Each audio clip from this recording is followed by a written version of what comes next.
Hi, everybody. Good morning. I know this is the first class of the day, so for some of you over on the West Coast, this is early. I am impressed you're here.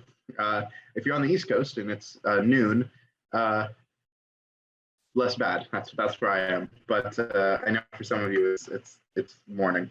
So thanks for being here.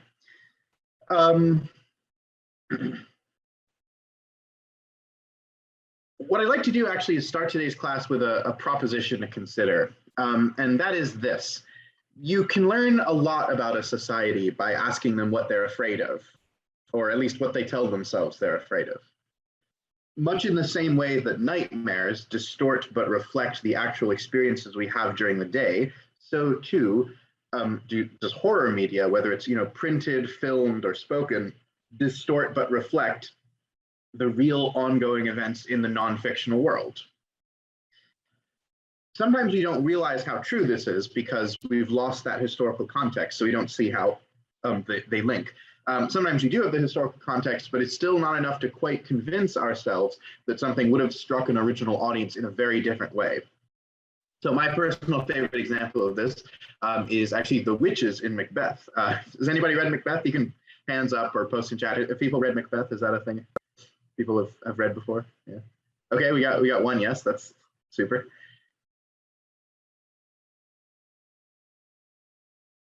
No one else. Okay, well, anyways. Oh, excellent. Thank you, Ellie. Perfect. Good. So to most modern audiences, I think this is probably fair to say the witches don't strike people as all that scary. And part of that is because over the centuries, most of their attributes have become really cliches. It's like, the sort of women who stand around a cauldron, with like weird ingredients, and they, chant rhyming couplets about the future. That you have to put a lot of work in to make a modern audience afraid of that.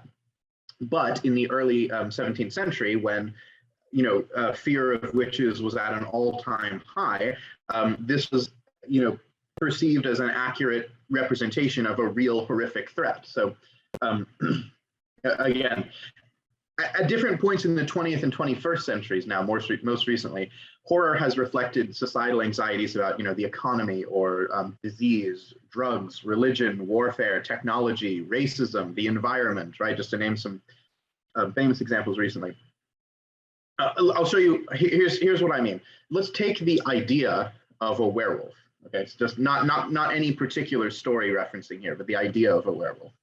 In its basic form, right, a werewolf is someone who contracts a condition of beastliness. They lose their humanity and better instincts via a contagious disease, essentially.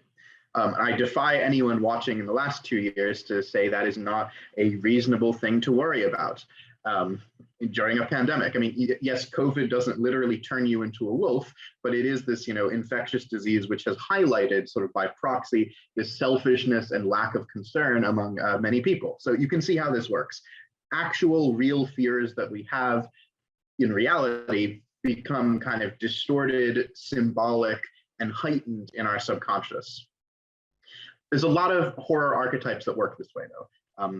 Probably most famous example is Godzilla, who was created to be sort of an allegory for the nuclear bombings of Hiroshima and Nagasaki, and everything from his visual design to his actions comes from this fact. Witches themselves, I mentioned with Macbeth earlier, are often reflecting anxieties about female empowerment and sort of ground gained against the patriarchy, really. Vampires, which were created well, not created, but they really took off in popularity in the late 19th century during the so-called Age of Revolution. Right now, a vampire is an immortal, bloodless, basically aristocrat. Right? They wear capes and they live in castles and they're pale. These are all hallmarks of Europe's noble families. And it was sort of just when people started to think, oh, having a monarch is sort of draining the lifeblood of the economy. That was sort of what people were saying in the economic world, and that's when you see vampires really take off as a popular horror model. Also, I'm really glad. This is really fun seeing things in the chat. Thank you, guys.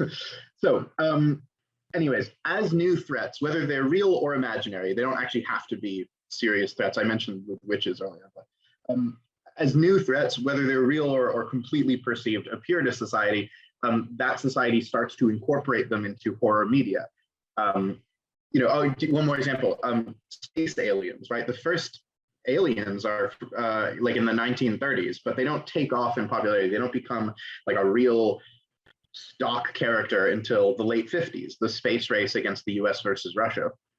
In effect, I would consider horror to be one of the sort of purest forms of communal myth-making, in that we, as a literary and storytelling society, make this collective body of mythic monsters, which stand in for the not as easily understood and therefore not as easily defeated problems that are actually confronting us in reality.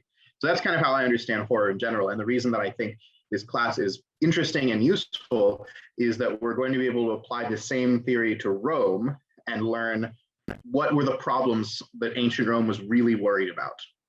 Okay, so that's what we're going to do today.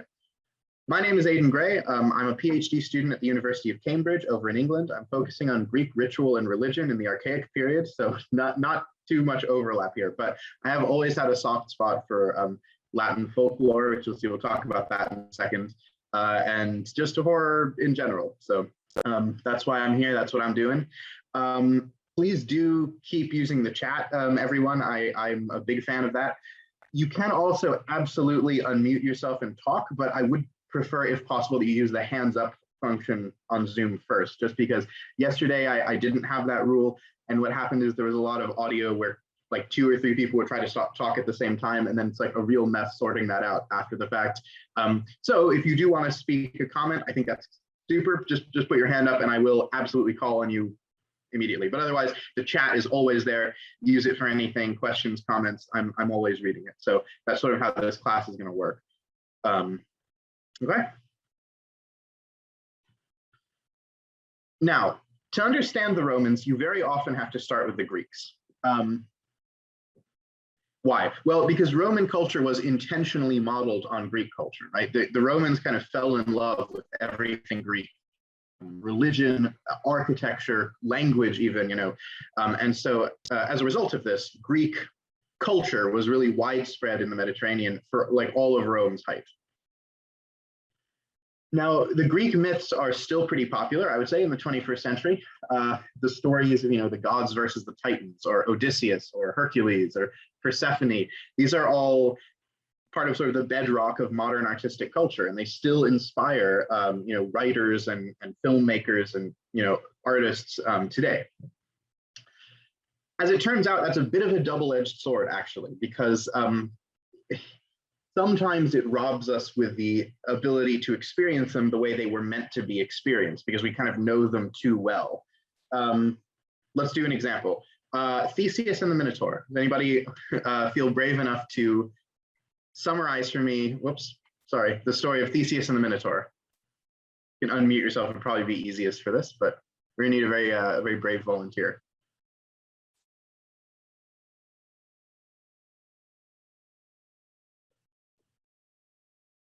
No one wants to talk?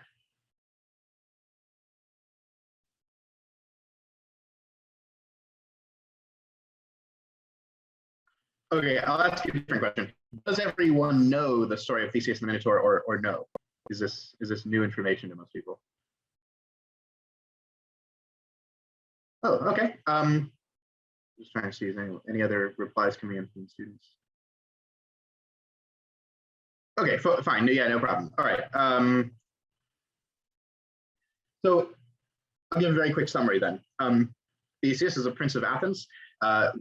Over in Crete, which is ruling over Athens, there is a monster called the Minotaur, who's a half man, half bull. He lives in a giant underground maze, and Athens has to send some number of people basically to be eaten by him every year.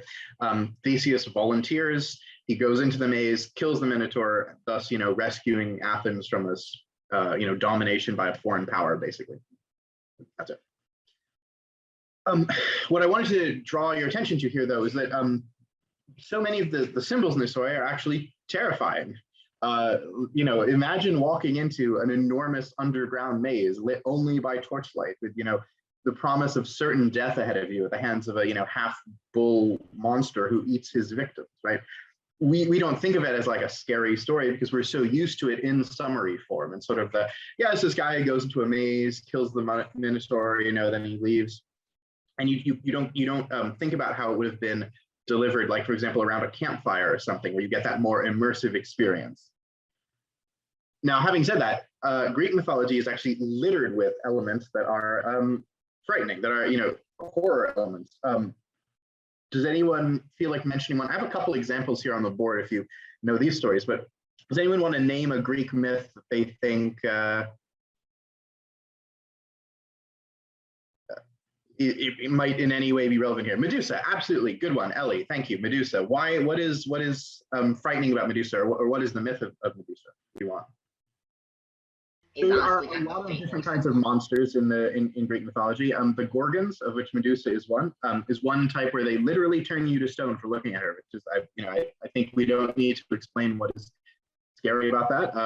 It's sort of your classic. And then down here on the right, does anybody know what picture that is referencing? Down here on the bottom right, or sorry, the bottom left of the PowerPoint. Well, what is going on here? Do we know? So that is Odysseus and the Cyclops Polyphemus. In my opinion, one of the best examples of horror in Greek mythology. Odysseus is trapped in a cave with this guy.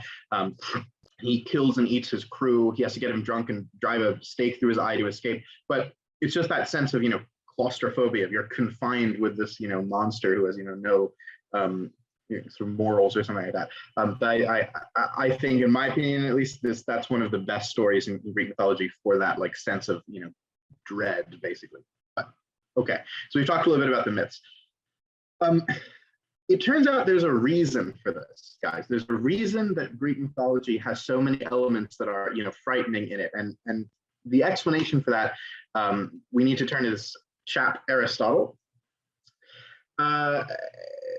Who is Aristotle? Do we know? What's Aristotle's big claim to fame? Hopefully somebody has heard of Aristotle at some point.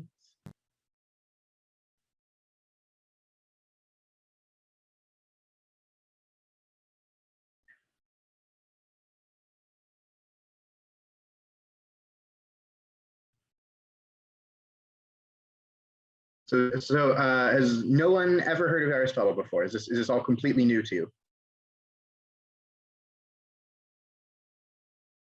Excellent. Okay, he was a philosopher. Good. Okay, he was a philosopher and scientist. I would add to that. Actually, the main thing he liked to work on was he invented formal logic, which is exciting. If you're a sort of a STEM inclined person, really the field of computer science ultimately rests on Aristotle, which is very cool. But in addition to all of that, he did a lot more sort of science and physics, and investigated the visible light and colors and things like that, acoustics. In addition to all of that, he also wrote a book called The Poetics, which, despite the name, actually isn't really about poetry. It's about how to tell a story just in general, in any genre. It's really about art. He came up with this idea in his book, which again, we still use actually, which is called catharsis. Now, I know I'm taking a risk asking another one of these, but has anybody heard the term catharsis before? And if so, what do you think it means? Or maybe you know what it means. Again, this is a term that we still use. Oops. It's a very good comment about the Minotaur, Ellie. Actually, I completely agree. I think it has a lot in common with that. So I completely agree. Has anyone heard the term catharsis, though? Anyone of the, how many people do we have in the room here? 5. Excellent. So do we know what it is? Anyone? Or it's a good word to know. If you did not know it before, this is going to be excellent to deploy in English class and other places, mainly English class. A catharsis in its most basic state means a cleansing. That's actually literally what the Greek means. It just means cleansing from negative emotions is what's implied. So let me explain that. If you're watching a really sad movie, let's say, and I don't know, the dog dies at the end or something, and you cry and then you feel better after that. It's a very common experience. People find this happens all the time. That is catharsis. You release your negative emotions of sadness via the movie, and then afterwards you feel better because you don't have that excess sadness, if you like. That's how it's normally used today. To Aristotle, though, sadness is only a secondary cause of catharsis. The main one is, for him, fear. You can read this quote here. It says, the plot should be so constructed that even without seeing the play, anyone should thrill with fear at hearing of the incidents. For Aristotle, a significant benefit to listening to stories is so that you can feel fear in the moment and then release it at the conclusion, basically, and then go about the rest of your day with less fear. And interestingly, if you ever do talk to modern sort of horror writers or filmmakers, they will often give the same explanation for why they do what they do. So really, Aristotle was, I think, pretty dead on here. But so the point is, though, that a good Greek writer, according to Aristotle, is someone who can make the audience, shudder in fear, basically. And if you ever feel like testing this out, we can just go back to the list of myths that we talked about earlier, and how many of these have these, monsters or, confined spaces or, supernatural elements of physical horror and things like that. So that's the explanation. It's Aristotle's concept of catharsis being applied to mythology. He was very, very, very influential in terms of Greek literary writers and artists and things like that. So again, we can kind of see how these different elements of Greek culture fit together a little bit. Things are very different over in Rome, unusually. The idea of a catharsis, at least the way Aristotle defined it, was not really a big thing in the Roman half of the Mediterranean. They weren't as interested in that. Rome has a very different set of values that don't come from Aristotle. And the most important of these is called Stoicism. Now, Stoicism is also a term that's kind of still around. So once again, I'm going to ask, does anyone know what Stoicism is, or think they know, or have heard it before? Or you might have seen the adjective Stoic. What do we think Stoicism is, guys?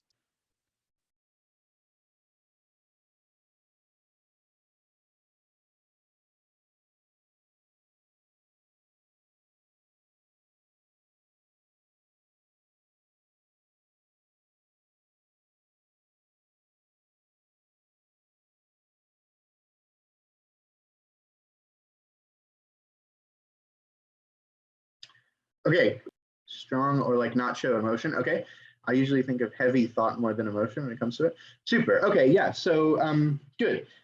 You're both in the right ballpark, I would say. So Stoicism is a school of thought. It's a philosophical movement that says that the way to happiness lies through not reacting to things. So you should try to free yourself from emotions, not give in to them. That's what the Stoics say, at least. And Roman culture at first is very into Stoicism, especially the sort of educated writers and politicians, people like that. Everyone's very into Stoicism.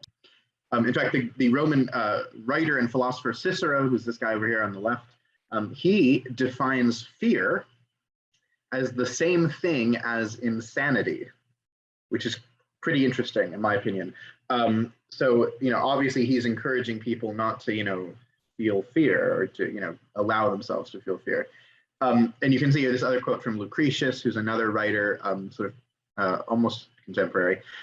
He says, "Do you not see that the mind must be kept free from fear and anxiety?" So for the first sort of 200 years of Latin literature, people don't have a lot of use for what I'm calling horror elements. They write a lot of very interesting stories, a lot of very, very beautiful stories, but there's nothing really scary, I would say, in sort of these first, 2 centuries of Latin writing. It's really not what they're aiming for at that point. And to really drive this point home, let's do a quick comparison.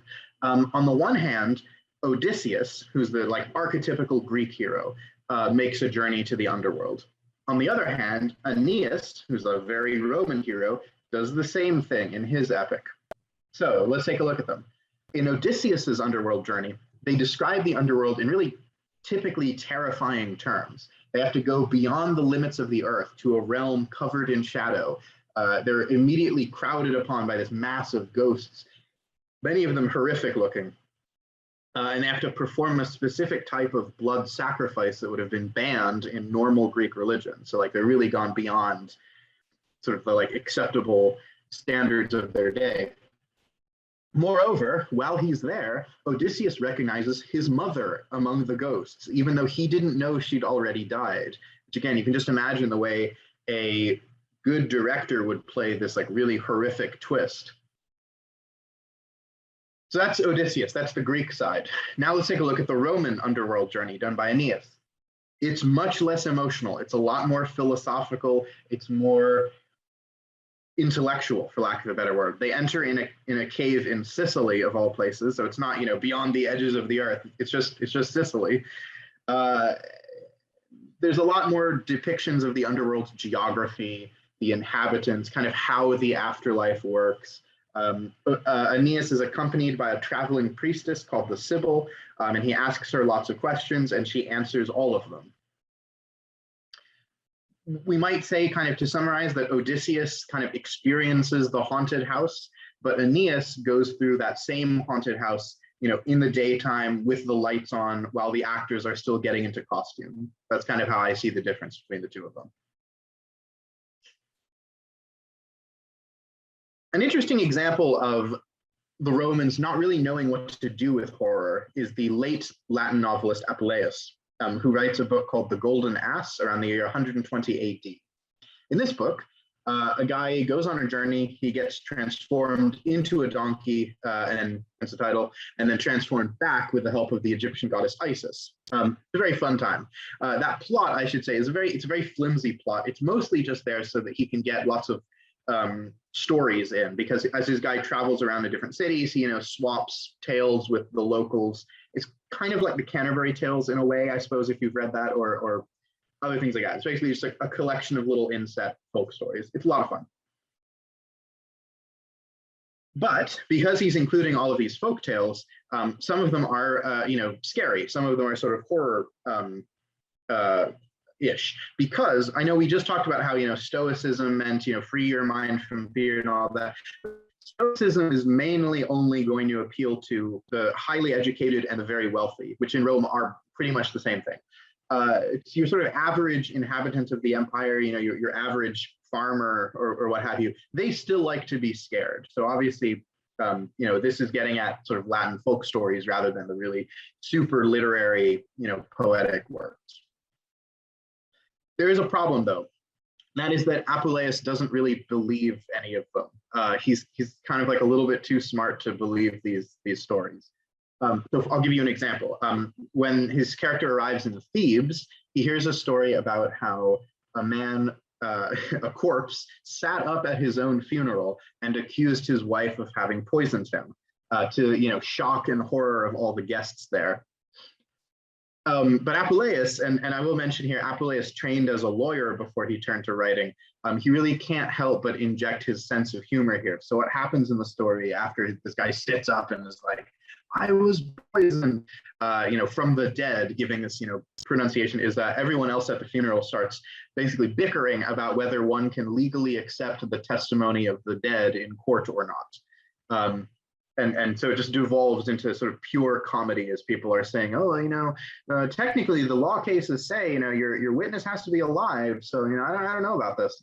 It's very much more Monty Python than sort of Edgar Allan Poe, even though, again, he had a baseline story that's, you know, could be quite terrifying, but it really does devolve into just kind of comedy. It's a very fun scene. I like it a lot. Rome in Apuleius's day was doing really well, actually. 120 AD, I said, things were going fine. That's about the territorial height of the empire, so it hit its greatest expansion. They were in the middle of a run of 5 very competent and beloved emperors, which is super unusual for Rome if you know anything about them. The economy was good, things were looking up. Apuleius's sort of flipping horror stories on their head for laughs is, I would say, another kind of manifestation of an age that didn't have a lot to worry about. There were sort of no threats. It was a very optimistic time. Let's compare him with Petronius Arbiter, who's a writer very similar to Apuleius, but who wrote in an extremely different time period, about 65 years earlier, during the age of Nero. Petronius was, in fact, a courtier to the Emperor Nero. Now, if you know anything about Nero, and hopefully you've at least heard the name before, but Nero is nowadays synonymous with kind of tyranny and cruelty. So please bear that in mind as we move on. Petronius is a writer. His novel, The Satyricon, is also a comic novel full of, you know, folk stories, the same way Apuleius is really. The protagonist is this guy named Encolpius, who kind of, goes around the Mediterranean and has these sort of weird adventures, and that's it, really. In one episode, he's having dinner at a friend's house, and they turn to this mutual friend of theirs called Nicaros and ask him, Nicaros, why do you look so, subdued and quiet? What's the matter with you? Nicaros replies, and he says that something happened recently that has stolen all of his joy. He says he was out walking with a friend of his master's, who's never named, by the way, around midnight, when they stop near a cemetery under a full moon. There, the friend suddenly turns into a wolf, howls, and runs into the woods. Nicaros goes back, and he learns earlier that night a wolf came by his girlfriend's house and had to be chased away with a spear. The following morning, he learns that his master's friend is lying in bed with a neck injury corresponding exactly to where that wolf was struck with a spear the previous night. That's when I knew, Nicaros says, that he was a versipellis, literally a skin changer, but I think I've translated as shapeshifter on the board because that's probably more what it's getting at. A werewolf. Now, there are a lot of tropes in this story that I think we find instantly recognizable, if not hideously overused, right? So the graveyard at midnight, the full moon, this mysterious unnamed stranger. He's alleged to be a soldier, by the way, in the text, but Nicaros describes him as like a little too strong and a little bit too brave to be like completely believable. And then notice also the way that the injury that the wolf gets, it sustains, it carries over to him back in human form. This is an absolute hallmark of genres that involve like some kind of transformation, the Dr. Jekyll and Mr. Hyde type of thing. Okay, now I mentioned that the Satyricon is a comic novel, sort of, but it has interludes of real seriousness, and I would say this is one of them. There's nothing particularly comic about this incident. In fact, Petronius goes to great lengths to make it a little bit scarier through some really clever devices. One thing he does is he heightens the uncertainty. There's a real lack of knowledge here. To give you an example, when Nicaros arrives at his girlfriend's house and he finds out that the wolf had already been by earlier. Now that's actually a weird thing to include in the story because Nicaros and the werewolf were beyond the city limits. That's what it means to be at a graveyard. And the wolf howls and runs into the woods, i.e. away from the city. So how did he beat Nicaros back to the house in the middle of the city? Well, either he has some kind of supernatural speed or geography doesn't, bound him at all or something like that. Either way, you're dealing with something more than just, the threat of danger that comes from there being a wolf. There's something more going on. There's something that we don't know is the point, that the story never actually explains for us. There's another bizarre detail. I don't know if you caught it, but did you see what Nicaros says when he realizes that the man has the neck wound still? He says, "Then I knew that he was a shapeshifter or a werewolf." Well, why didn't he know that before? If you think about it, he actually saw the guy transform in front of his own eyes the day before. What's going on here? Well,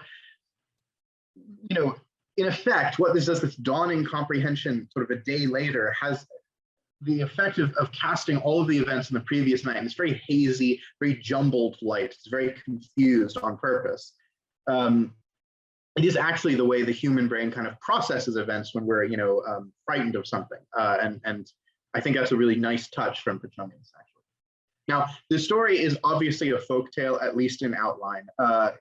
All the details point to it being something that was probably told for maybe hundreds of years before Petronius adapted it. But these subtle touches he puts in, like, for example, not knowing the guy's name and things like that, these are all really brilliant touches that make it just that much scarier, I think. But who is this unnamed wolf man? Well, the first thing I want to do is point out what he isn't. Most werewolves in literature become that way involuntarily, either as a punishment or because they, get bitten, against their will, essentially. There is an earlier werewolf in Latin literature. It's a guy named Lucaon. In Ovid, Lucaon kills his children, and as punishment, he is transformed into a wolf by Apollo. This is more of a sort of simple moral tale. It's not really as horror-y if you read it. But Petronius's Satyricon, this is very different. This is not a punishment and it's not involuntary. He is doing this on purpose. And if you read the full account, he takes his clothes off, folds it into a neat pile and, places it by the side of the road. He has all this care and foresight about transforming, which sort of indicates that it's not really a punishment. It's something he wants to do, possibly because he's trying to, kill and eat the narrator or something like that. So Petronius's werewolf is this unusually powerful soldier who can at will become a wolf. Someone like, I would argue, the Emperor Nero. According to the historian Suetonius, Nero used to dress up in animal skins and hunt slaves for sports due to his natural love for violence. Make of that what you will. The theme of uncertainty, of lack of knowledge in this story, I would say reflects the real life Nero's sort of capriciousness and his unpredictability. The historians who write about this era generally agree that Nero was difficult to please. His opinions would change on a dime about people, and the only things he definitively liked were, killing, torturing, spending lots of money. He also had sort of legendary appetites. He would have these, banquets with rare animals that were kind of the stuff of legends. And I think all of this is reflected in having some unnamed man be able to turn into a wolf at will and sort of become, unhuman, to become, supernaturally violent and animalistic. I think these are all these all tie in really well with what we know about how people found the Emperor Nero. So anyways, the point is that Apuleius and Petronius both reflect the times they wrote it. Both of them can be funny, but Petronius adopts a very serious tone to describe this event that has so much symbolic parallels with the political situation he lived under. Let's take a look at the contemporary of Petronius. This is a guy named Lucius Annaeus Seneca, also just known as Seneca. Seneca was born in Spain around 4 BC, and he became a famous philosopher and advisor to the imperial court. He experienced quite a lot of hardship in his life. He was exiled on sort of made-up charges, and his son died when he was really quite young. He sort of used this to write a philosophical on grief and on suffering that was wildly popular. He sort of became like the superstar moral philosopher of the first century. And so, as I said, he was invited to the court, tutoring Nero as a child. So before he took over power when he was young. But Seneca wasn't just a philosopher. He was also a playwright. And what he liked to do was adapt Greek stories to his own very unique style. Seneca wrote 10 plays. All of them are tragedies, by the way. And they're characterized by, I said, this really unique style of, I would say, sheer excess. Seneca is all about over-the-top depictions of violence, insanity, gore. His characters are often very self-aware. They're willing to kill kind of at the drop of a hat. And they really seem to revel in their own capacity for evil. If anyone happens to have read Titus Andronicus by Shakespeare, that is a play that is almost beat for beat adapted from Seneca. But the influence shows up in a lot of other plays as well. In particular, actually, Macbeth and King Lear both have multiple speeches, I think, that are almost direct references to speeches by Seneca. Seneca was really popular in the Elizabethan world, so Shakespeare was hardly alone here, but it's pretty indisputable that I would say Seneca is probably Shakespeare's favorite playwright, actually. And it was clear that he read this stuff pretty thoroughly. So if that gives you any idea what Seneca is like. Let's look at one of his plays, the Thyestes. Thyestes opens up with the ghost of Tantalus being extracted from hell, which is described in just vivid, lurid detail.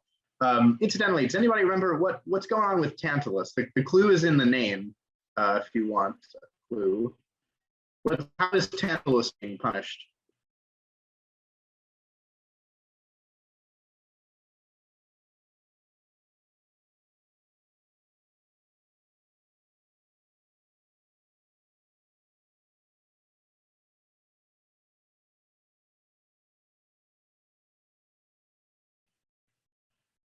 Has anyone heard of him before, or is this all completely new as well?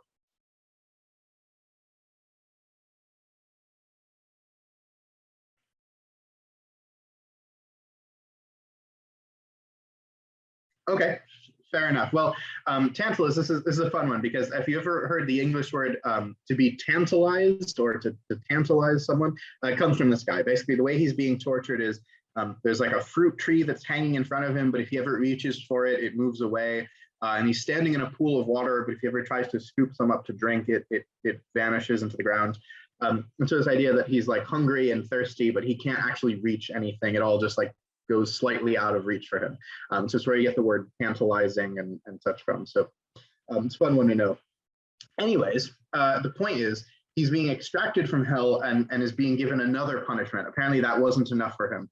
What he has to do now is create enmity between his two grandsons, who are named Thyestes and Atreus. So he stirs up Atreus to be jealous of his brother, King Thyestes, and immediately Atreus starts fuming, and he's contemplating these increasingly evil revenge sequences that he wants to come up with. In the end, he settles on killing, cooking, and serving Thyestes' children to him in a feast. When he settles on this, the sun darkens out of the sky, and the chorus, who are a group of kind of random citizens of Mycenae, they're not involved. They don't know about Atreus. They actually think the apocalypse is happening because the sun is just like vanished. So the feast takes place. Atreus does everything he said he was going to do, and he gloats to Thyestes' face over what he did. There's no resolution. There's no divine justice here at the end. Atreus gets basically everything he wants. He forces Thyestes to eat his own children, psychologically breaking him, and then feels absolutely no remorse about any of this. This is a very different kind of horror from the sort of folk tales in Petronius and Apuleius. It's very gory. It's almost like a slasher movie if you read the actual text. It's also relentlessly bleak from moment one, with, again, sort of no promise of redemption or fixing things at the end. And rather than having the supernatural elements affect the characters, as you sometimes see here, the characters are able to affect the natural world because of just sort of how evil they are, right? So Atreus has so much evil in him that he blocks the sun out of the sky. So I mentioned that Seneca tutored Nero as a child, and he kind of stuck around the court working for him afterwards. So this play was also composed in close proximity to the imperial court.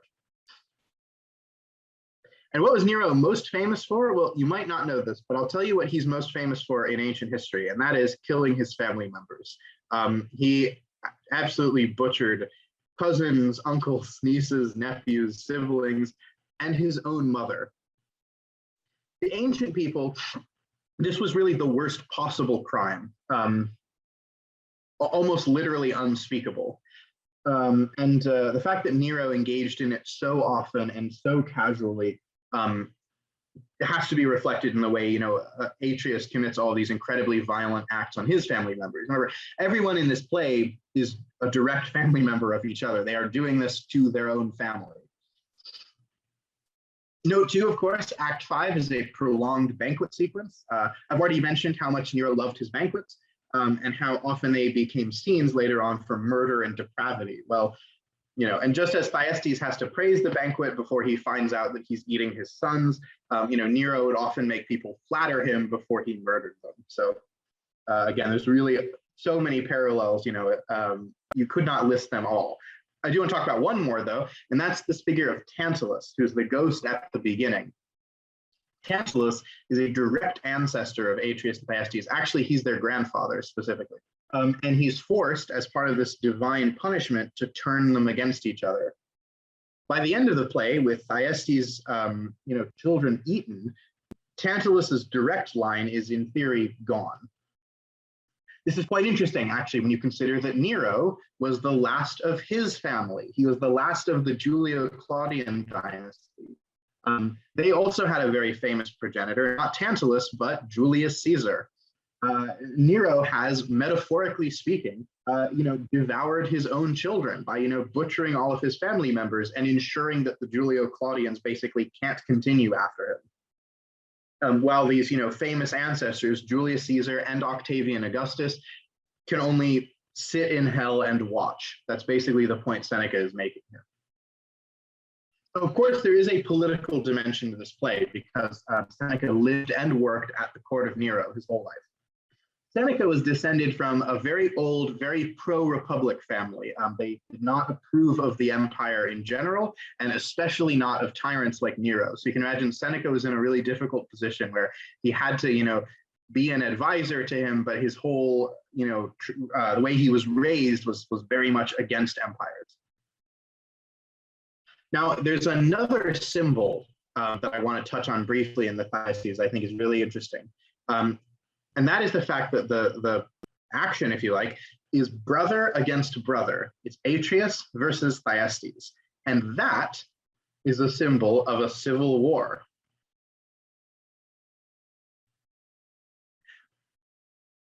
Yeah, I need to make a very brief digression here to explain the Roman Civil War because most people don't know about it super well, and it will be important moving forward here. So bear with me for 1 second while we talk about the Roman Civil War.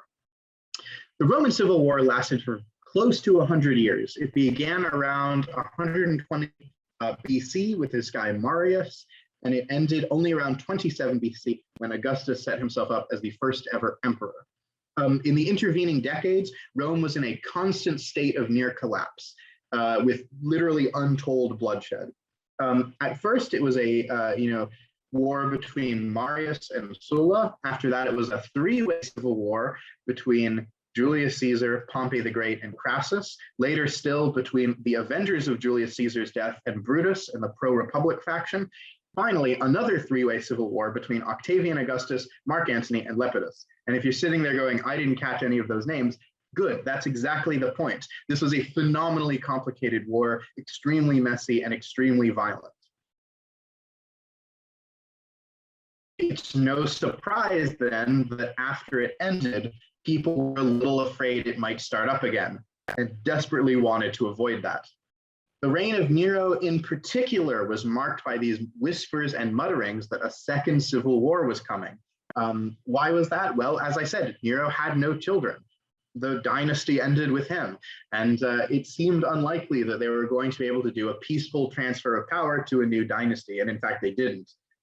But that's neither here nor there. So that was the kind of anxious thought that kept the Romans awake throughout the 60s AD was, oh no, we're going to have another civil war just like the last one.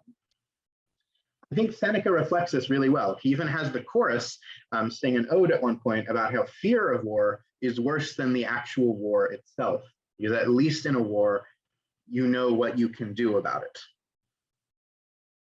But Thyestes versus Atreus, brother against brother, competing for the throne, this is a perfect metaphor for the anxieties Rome was experiencing over the impending civil war, and the way warfare can really put the universe out of joint by unleashing all of this human evil. One of the ways that we know Seneca definitely meant to imply all of this is that he was actually beheaded for his crimes against Nero, which here means basically not being pro-empire enough. In that light, his plays are actually the works of a political dissident. It's very easy to see in them his worries over the state of Rome and his sort of anxiety that the empire might be completely corrupt through. Regardless, civil war was the ultimate and greatest fear that most Romans could possibly have. Enemy invasions, after all, are easy to deal with, at least to the Romans. They had very superior technology, and they had borders that were fortifiable. You can just stick some extra troops at the border, no problems. It had been at this point centuries since a foreign power had actually gotten close to destroying Rome itself. But the one thing you can't guard against is the people turning on themselves, right? You can't guard against a town ripping itself apart or the army fighting itself. These are things that you can't do anything about. And that's what Seneca is so afraid of. And this idea in a civil war, you're powerless. Your enemy might look like you. They might come from your hometown. They might speak your same language. There's just no way of knowing. And so, we think of Seneca's plays as, incredibly gory and there's so much blood in them. But I would argue the blood shown on stage in Thyestes is a tiny trickle compared to the flood that he was worried was about to be unleashed in a second imperial civil war. That I think explains some of his stylistic quirks. Now, when Seneca was beheaded for being anti-empire, or at least anti-emperor Nero, he was not beheaded alone. With him was his 26-year-old nephew, himself a writer and poet, named Lucan. And he's going to be our last case for the day. He beautifully summarizes everything we've been talking about today. He's probably the best example of horror in Latin literature out there. Lucan wrote one surviving book, which is a 10-part epic, which he titled the Farsalia. Now, the Battle of Farsalia was sort of a key battle between Julius Caesar and Pompey. So you can tell from this, the subject of the Farsalia is actually just the civil wars between Caesar and Pompey. So that's what he's picked as his topic. Usually the book is published in English as The Civil War, so you can really see what I'm talking about here. But let's just pause there for a second and think about that. An epic poem is not usually about something as senseless and destructive as the Roman civil wars, right? Usually when you're thinking of an epic, you think of something like, the Iliad or the Odyssey. It's about heroes a long time ago. This isn't. The civil wars were only about 100 years before Lucan publishes this book. So not quite living memory, but very close. This doesn't take place in the mythic past. It's not, about a mythic war. It's about, a real senseless war that Rome experienced. But more to the point, I think, Lucan doesn't portray any of the characters as particularly heroic either. Julius Caesar, who's in some ways the protagonist, comes across as a force of pure supernatural evil. He is manipulative, he is disliked by everyone, he's incredibly violent. Lucan actually stresses many times in the book that the only reason there is war to begin with is because Caesar hated the idea of peace. He couldn't abide life without warfare. He needed this. Meanwhile, his rival, the sort of antagonist, Pompey, is described a little better. He doesn't come across as completely, bad, but he doesn't come across as very good either. He's kind of old and, ineffectual and a bit senile. He's not doing great. There's a very memorable simile at the end of book 2, actually, in which Lucan compares Pompey to a dead oak tree that's kind of, rotten, and it's being propped up by branches of other trees. And then Julius Caesar is the lightning bolt that's going to come and incinerate him. So that's kind of how he thinks of his two characters there. Lucan's civil war is not a glorious conflict. It's actually horrific and pretty gratuitous. One of the main things you'll notice if you ever read this book, which most people don't, but you could, is how much of the text is minor secondary characters having very long death sequences, people that you've never met before, people whose names do not ring any bells, or people who did get mentioned once but weren't really that important. And he'll go on and on about, 2 javelins, enter his body and tear the skin in, opposite directions and things like that. And you just think, what is the point of this? What's going on? Well, this is the point. The point is that he is at all possible lengths not glorifying the war. He is presenting it the way it really was. Another one of his themes, by the way, that he uses a lot is the theme of sacrilege, that is sort of, committing blasphemy against the gods. The gods are completely absent from this epic, which is unusual. Again, epics usually feature the gods doing something. If you think about, the Iliad or the Aeneid, the gods do something. In this, there are none. There's even a scene where Caesar destroys a shrine dedicated to all the gods in order to prove to his army that he is stronger than the gods. And what happens for this? Well, nothing. He doesn't get, smited or struck by disease or anything like that. It's fine. It's fine. So in Lucan's world, anyways, the point he's trying to make is that the gods clearly don't care about us very much. Now, because Lucan wrote under Nero, remember this is when all of this is taking place under the reign of Nero, he does say that, well, at least some good came of the civil wars, because without them, we'd never get to be ruled by Nero. But this is clearly ironic, right?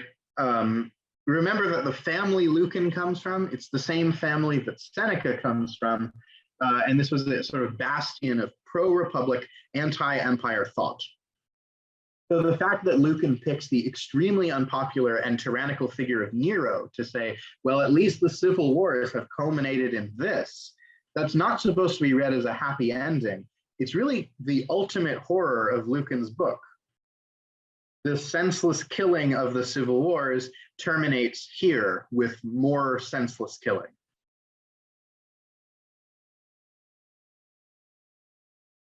Lucan's poem also embraces horror by becoming itself discordant, ruptured, and difficult to follow.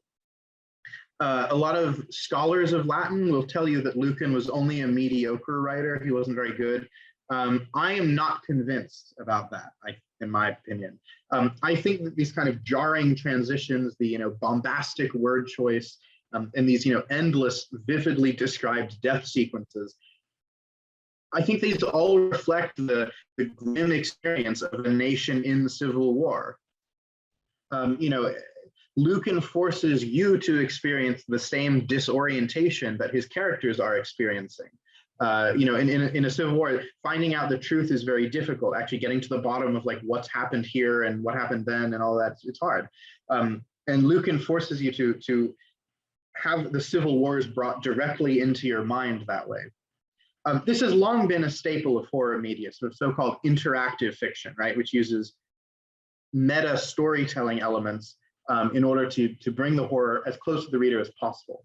In other words, it's not just things happening to other people, which you could have kind of an intellectual fear for, but it's something that is plausibly happening to you as well, which makes it much more emotional as well.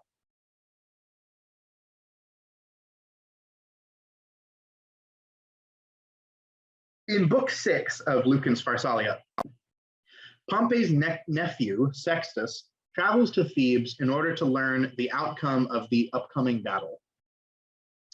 So he wants to consult with a witch named Erichtho, who is probably the best horror character in all of Latin literature, and she's where we're going to end today.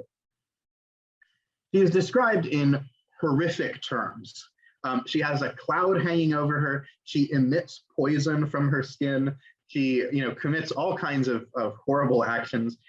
She lives in a graveyard and uses body parts that she's stolen from gallows and from battlefields.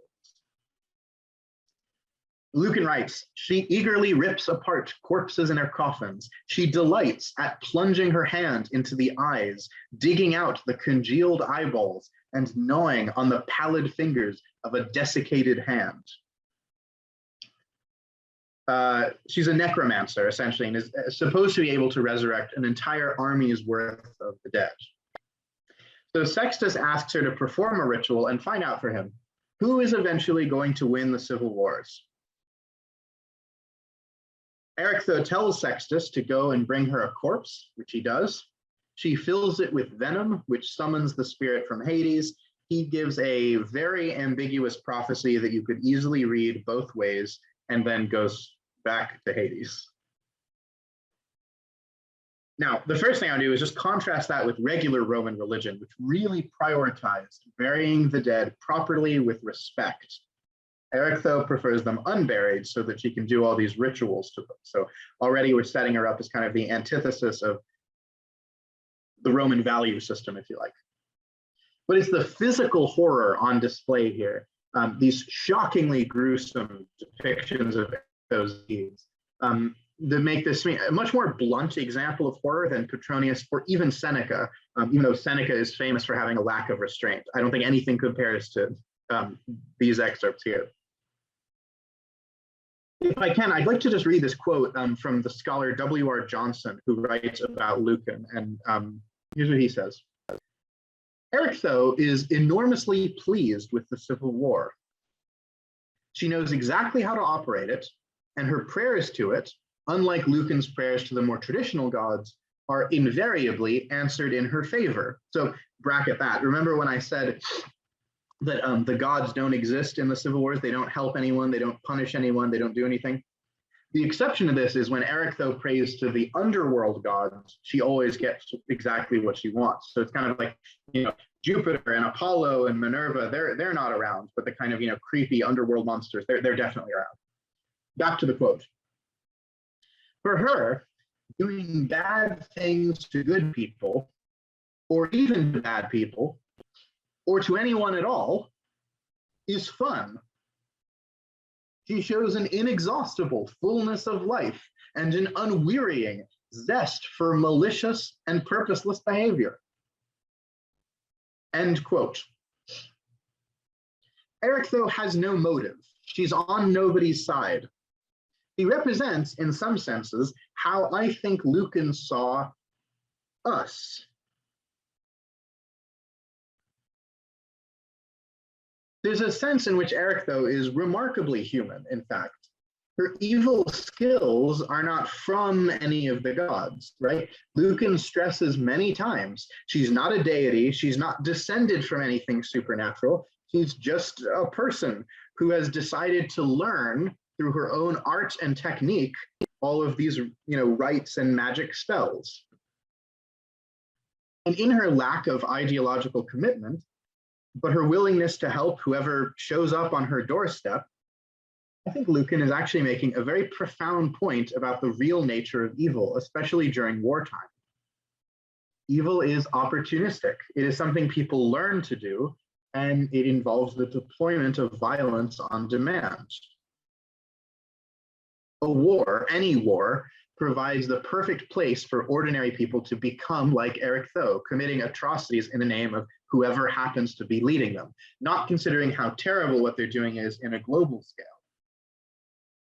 Erichtho is not in control of anything. She's not a general. She's not a politician. She didn't start the war, in much the same way that most people are frankly powerless to these, large historical forces. But her capacity for unbounded evil, for example, let's take the fact that most of her rites involve desecrating corpses. Well, that would be non-existent, or at the very least heavily curbed, if she didn't live in the middle of a war, right? She lives in a war zone, and that's what gives her the opportunity to do all of this. In other words, war enables Erichtho, and Erichtho enables war. He is both the banality and the extraordinariness of evil.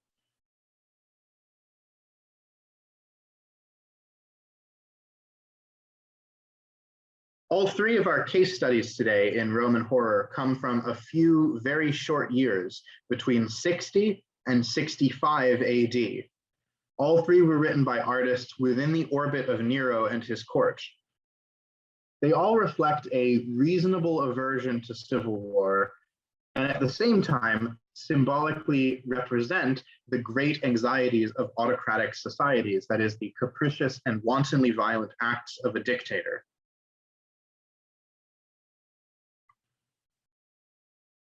I started this talk by saying that you can learn a lot about a society by asking what they're afraid of, but I think the corollary is true as well. By learning what the Romans were afraid of, you can see what they admired and what they hoped for. Peace, a stable transition of power, an ordered and understandable universe, a united population. In many ways, I think this makes Imperial Rome more relatable and more understandable. It has human concerns and worries that are not ultimately very different from our own, even if they express them in a language that we don't automatically speak.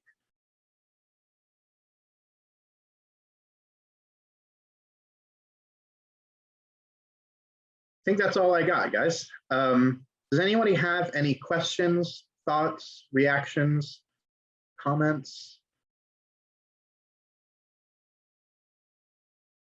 Any thoughts? I'm happy to let you guys go a little bit early if you want to, so you can get set up for the next class or do whatever it is you'd like to do. But thank you all so much for coming. Really, really glad to have all of you